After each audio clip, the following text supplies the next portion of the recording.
Le commissioni per i quasi 500.000 maturanti saranno tutte interne e potrà essere modificata la data di inizio delle lezioni per il prossimo anno scolastico, d'intesa con la conferenza Stato-Regioni.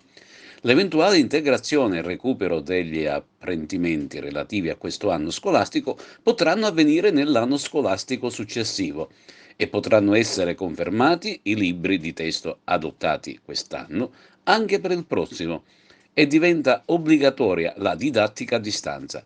Se non si rientrerà a scuola, anche gli scrutini quest'anno saranno a distanza.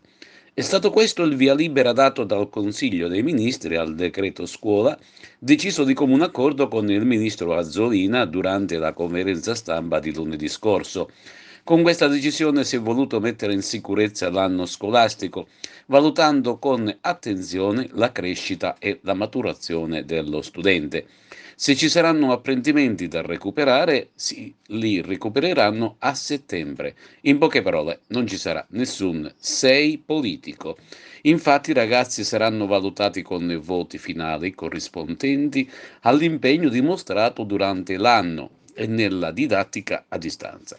La data a spartiacque è quella del 18 maggio, nel caso si tornasse in classe entro questa data e si avessero quindi 4 settimane di lezione, l'esame di maturità verrebbe assimilato alla prova che conosciamo, ma con qualche differenza. Il 17 giugno si parte con il tema d'italiano, una prova nazionale uguale per tutti. La seconda prova scritta, invece, non sarà a carattere nazionale, ma predisposta dalla singola commissione di esami affinché sia aderente alle attività didattiche svolte nel corso dell'anno scolastico. Salteranno anche gli esami di terza media. Prevista, si legge nella bozza, la sostituzione dell'esame di Stato conclusivo del primo ciclo di istruzione, che tiene conto altresì di un elaborato del candidato.